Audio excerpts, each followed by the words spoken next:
Hey, welcome back. You may have heard on the news today that Hims and Hers is going to be merging with Oaktree Acquisition. Now, this merger is still a ways off, but they plan to complete the merger, I believe, in the fourth quarter of this year. So sometime before New Year's Eve, we should see this merger taking place, and the combined company will trade under the stock ticker of HIMS. So what is Hims and Hers? If you've listened to radio at all, you've probably at least heard commercials for Hims. We can see here from their investor presentation that was recently released. They describe themselves as a digitally native, fully verticalized, multi-condition health platform. They're a telehealth company.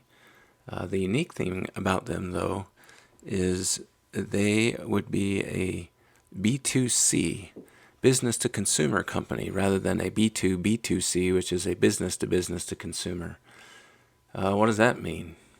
If we look at similar healthcare businesses using the internet as their primary means of doing business, or a large part of their business, we can see on here B2C focused, business to consumer, and B2B2C focused, which I already said was business to consumer. And we see for a B2C company, you can see that not only do they have telehealth capability and a telehealth platform, but they work directly to the consumer. They do not accept insurance. What they do have, though, is a nice, very low fee for their service. You can see here that a primary care visit on the Hims and Hers platform is just $39. So for patients who either don't have insurance, or maybe you have a very high deductible healthcare plan anyway, so you're paying out of pocket for a large chunk of it, $39 sounds very reasonable and very appealing. They have, they're fast. They indicate that the average patient will get a consultation within an hour of requesting it. 24/7 is their availability. Right now they have about 240 U.S. licensed providers. They can provide services in all 50 states and the District of Columbia.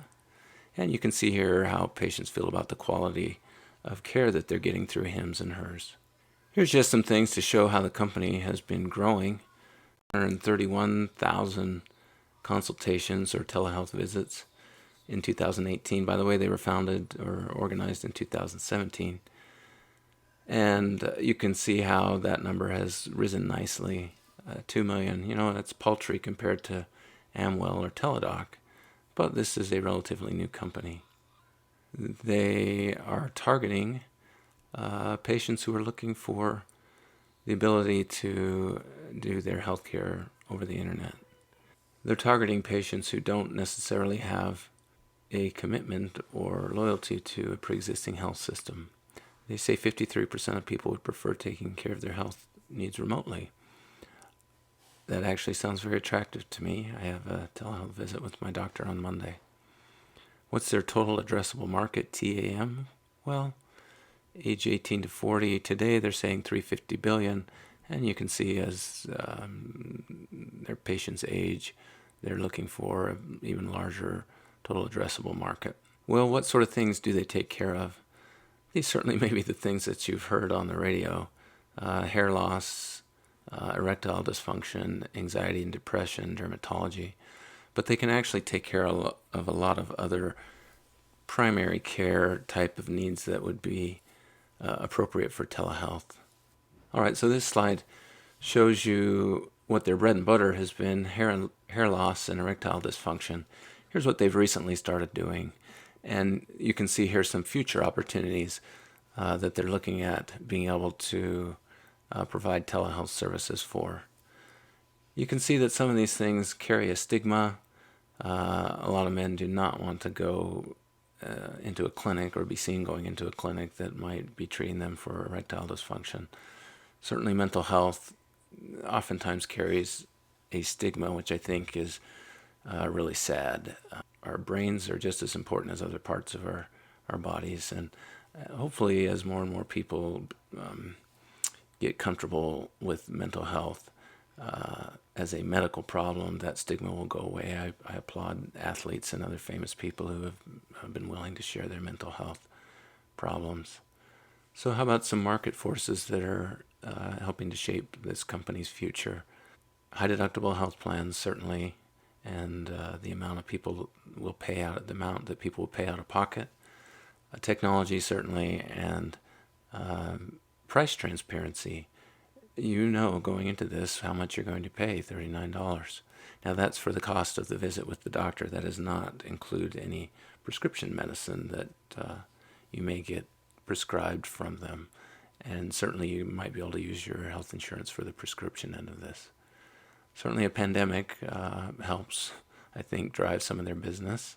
Certainly a pandemic has helped or will help drive their business, I think. And I think the pandemic has made healthcare providers a little more comfortable using telehealth than they were in the past.